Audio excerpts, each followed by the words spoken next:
आपको जयपुर से लगभग 80 किलोमीटर दूर राजस्थान के सीकर जिले में धार्मिक महत्व वाले गांव खाटू श्याम जी के दर्शन करने चाहिए। दिल में बिना शर्त आस्था के तीर्थयात्री आज भी भगवा ध्वज लेकर और देवता की स्तुति गाते हुए लंबी दूरी तक पैदल चलते हैं।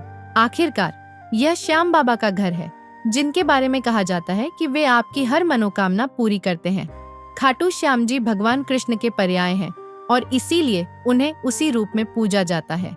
हिंदू धर्म में खाटू श्याम घटोत्कच के पुत्र बर्बरीक का एक रूप है।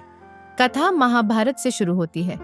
बर्बरीक उर्फ खाटू श्याम जी या श्याम बाबा पांडव भाइयों में से दूसरे बहादुर राजकुमार भीम के पोते थे। वह घटोत्कच का पुत्र था, जो भीम की एक पत्नी जगदम्बा के माध्यम से पैदा हुआ था। बचपन में भी बर्बरीक बहुत साहसी योद्धा था। उन्होंने अपनी माँ से युद्ध की कला सीखी। उनके कौशल से प्रसन्न होकर भगवान शिव ने उन्हें 3 अचूक बाण दिए। बाद में अग्नि के देवता अग्नि ने उन्हें वह धनुष प्रदान किया जो उन्हें तीनों लोकों में विजयी बना देगा। जब बर्बरीक को पांडवों और कौरवों के बीच भयंकर युद्ध के बारे में पता चला तो उसने युद्ध में भाग लेने की इच्छा जताई। उसने अपनी माँ को वचन दिया कि वह उस पक्ष का साथ देगा जो हारेगा। जगदम्बा के चरणों को छूकर वह अपने 3 बाण और धनुष से सुसज्जित अपने नीले घोड़े पर सवार होकर चला गया। ब्राह्मण के रूप में प्रच्छन्न भगवान कृष्ण ने बर्बरीक को उसकी ताकत का परीक्षण करने के लिए रोका। उन्होंने यह कहकर उसका मजाक उड़ाने की भी कोशिश की कि वह केवल 3 बाणों के साथ महान युद्ध में जा रहा है। बर्बरीक ने उत्तर दिया कि उसके सभी विरोधियों को नष्ट करने के लिए एक ही बाण पर्याप्त था। उन्होंने कहा कि पहला बाण उन सभी चीजों को चिह्नित करने के लिए प्रयोग किया जाता है जिन्हें वह नष्ट करना चाहता है।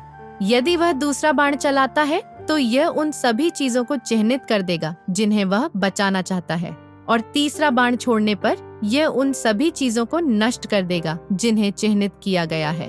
भगवान कृष्ण ने उसे चुनौती दी कि वह जिस पीपल के पेड़ के नीचे खड़ा है उसके सभी पत्तों को बांध कर दिखाए। बर्बरीक ने चुनौती स्वीकार कर ली और बाण छोड़ने के लिए आंखें बंद करके ध्यान करना शुरू कर दिया। तब कृष्ण ने बर्बरीक की जानकारी के बिना पेड़ के एक पत्ते को तोड़कर उसके पैर के नीचे रख दिया। जब बर्बरीक ने अपना पहला बाण छोड़ा तो उसने पेड़ के सभी पत्तों को चिन्हित किया और अंततः कृष्ण के पैर के चारों ओर चक्कर लगाना शुरू कर दिया। हैरान होकर कृष्ण ने बर्बरीक से पूछा कि बाण उसके पैर के चारों ओर क्यों घूम रहा है। बर्बरीक ने समझाया कि उसके पैर के नीचे एक पत्ता होना चाहिए और बाण उसी पर निशाना लगा रहा था। बर्बरीक ने कृष्ण को सलाह दी कि यदि वे चोटिल नहीं होना चाहते तो उन्हें दूर चले जाना चाहिए। कृष्ण ने तुरंत अपना पैर उठाया और आश्चर्यचकित होकर पाया कि पहले बाण ने उस पत्ते को भी चिन्हित किया था जिसे उन्होंने छिपाया था।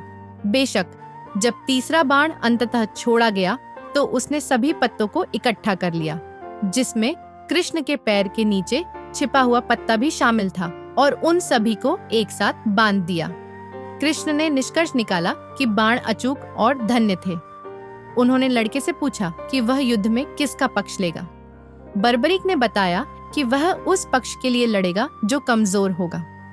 तब भगवान कृष्ण को पता चल गया था कि कौरवों की हार निश्चित है। तब कृष्ण ने युवक से दान मांगा और बर्बरीक ने उसे जो कुछ भी चाहिए उसे देने का वादा किया।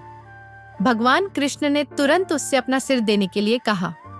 बर्बरीक हैरान रह गया। उसने ब्राह्मण से अपनी असली पहचान बताने के लिए कहा। भगवान कृष्ण ने तब बर्बरीक को अपने दिव्य रूप के दर्शन कराए। उन्होंने बर्बरीक को समझाया कि युद्ध से पहले सबसे बहादुर क्षत्रिय के सिर की बलि देनी होगी, और वह बर्बरीक को क्षत्रिय योद्धाओं में सबसे बहादुर मानते थे और इसलिए उन्होंने उसका सिर दान में मांगा था। भगवान की आज्ञा का पालन करते हुए बर्बरीक ने कृष्ण को अपना सिर अर्पित कर दिया, लेकिन उसने कृष्ण से यह वरदान भी प्राप्त किया कि कलयुग में उसे कृष्ण के अनेक नामों में से एक श्याम नाम से जाना जाएगा। कृष्ण ने न केवल उसे वरदान दिया बल्कि यह भी घोषित किया कि बर्बरीक के भक्तों को आशीर्वाद मिलेगा और उनकी सभी इच्छाएं पूरी होंगी। बस उनके नाम का उच्चारण करने मात्र से ही वे अपने हृदय की गहराई से उनका नाम ले लेंगे। बर्बरीक का बलिदान। फाल्गुन माह के शुक्ल पक्ष की द्वादशी तिथि को हुआ था। युवक ने अनुरोध किया कि यद्यपि वह अपना सिर रख रहा है, फिर भी वह युद्ध को अंत तक देखना चाहता है, और उसकी इच्छा पूरी हो गई। सिर को युद्ध के मैदान के ऊपर एक पहाड़ी के ऊपर रखा गया था। जब युद्ध समाप्त हो गया तो विजयी पांडव भाइयों ने आपस में बहस की कि जीत के लिए कौन जिम्मेदार है। इस पर भगवान कृष्ण ने सुझाव दिया कि बर्बरीक के सिर ने पूरी लड़ाई देखी थी और उसे निर्णय लेने की अनुमति दी जानी चाहिए। बर्बरीक के सिर ने कहा कि यह भगवान कृष्ण ही थे जो जीत के लिए जिम्मेदार थे, क्योंकि उनकी सलाह, उपस्थिति और खेल योजना महत्वपूर्ण थी। ऐसा माना जाता है कि कुरुक्षेत्र की लड़ाई के कुछ साल बाद सिर को पवित्र तालाब से बरामद किया गया था, जो वर्तमान खाटू श्यामजी मंदिर के पास स्थित है। इस तालाब में डुबकी लगाने से व्यक्ति सभी बीमारियों से ठीक हो जाता है और अच्छा स्वास्थ्य प्राप्त करता है। इसलिए फाल्गुन के महीने में आयोजित मेले के दौरान तीर्थयात्री विभिन्न स्थानों से तालाब में आते हैं और अपने सांसारिक पापों को धोने के लिए डुबकी लगाते हैं।